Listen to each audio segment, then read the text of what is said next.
Today, the life of mother. I am going to explain you now. When and how did I become conscious of a mission which I was to fulfill on earth? It is difficult to say when it came to me. It is as though I were born with it and following the growth of the mind and brain. The precision and completeness of this consciousness grew also.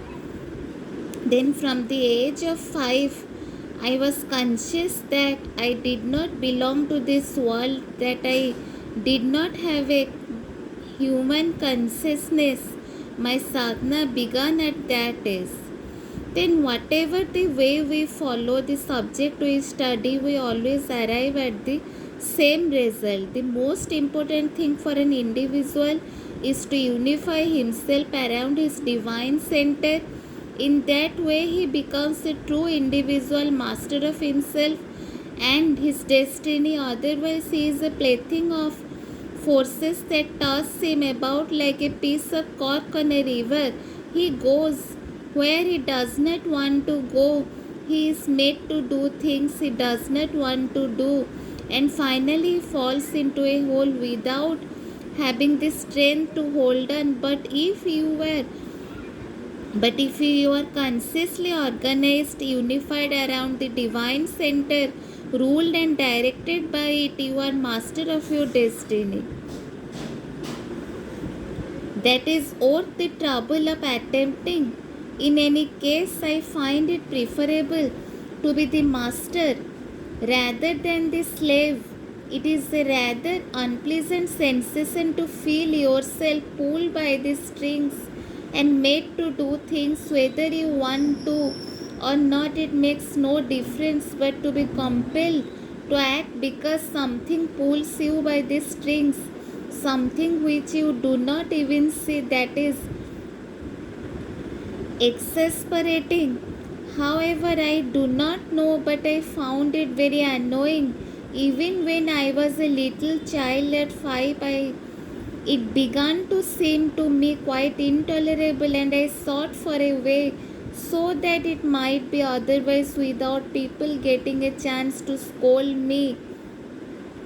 For I knew nobody who could help me. I did not have the chance that you have, someone who can tell you this is what you have to do. There was nobody to tell me that. I had to find it out all by myself, and I found it. I started at 5. Then you have never thought about it. You have never looked into yourself to see what effect you exercise upon yourself. Never thought over it. No, how do you feel?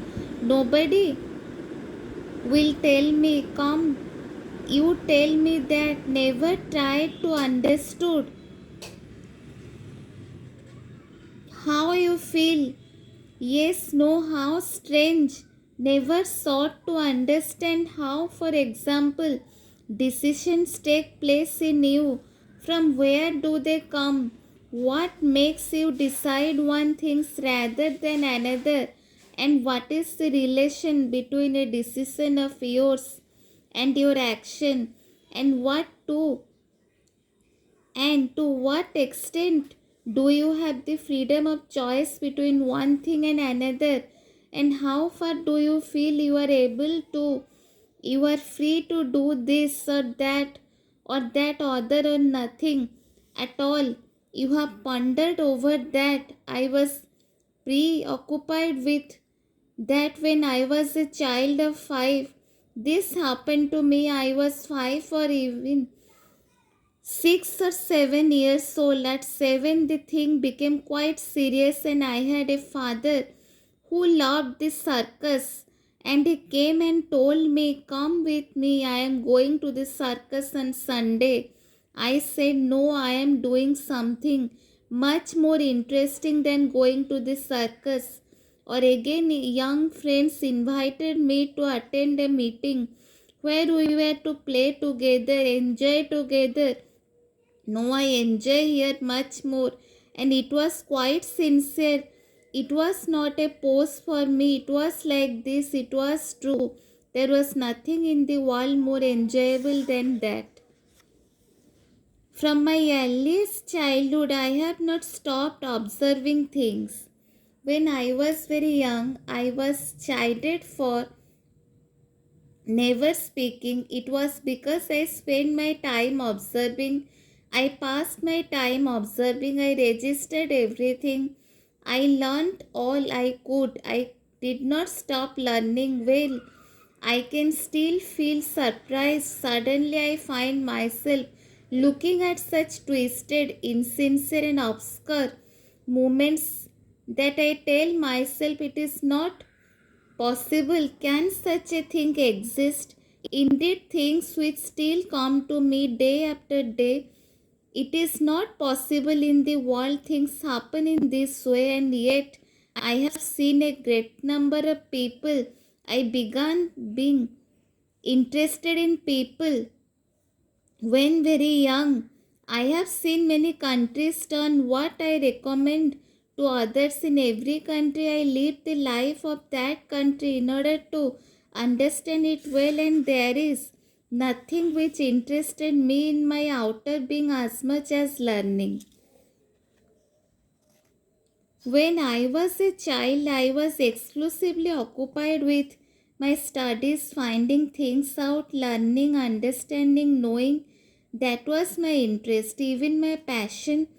My mother, who loved us very much, my brother and myself, never allowed us to be ill tempered or discontented or lazy. If we went to complain to her about one thing or another, to tell her that we were discontented, she would make fun of us or scold us and say, "What is this nonsense? Don't be ridiculous. Quick, off you go and work, and never mind whether you are in a good or a bad mood. That is of no interest at all." My mother was perfectly right, and I have always been very grateful to her for having taught me the discipline and the necessity of self forgetfulness through concentration on what one is doing. I suggest the same remedy as the one I was using in my childhood when disagreeing with my young playmates. I was at that time you were very sensitive, and I felt hurt when abused by them, especially by those whom I had shown only sympathy and kindness. I used to tell myself, why be sorry and feel miserable if they are right in what they say? I have only to be glad for the lesson and correct myself. If they are wrong, why should I worry about it? It is for them to be sorry for their mistake. In both cases, the best and the most dignified thing I can do is to remain strong, quiet, and unmoved. This lesson, which I was giving myself and trying to follow when I was 8 years old, still holds good in all similar cases. Thank you. I am from Sai Odisha News. Jai Sri Ma.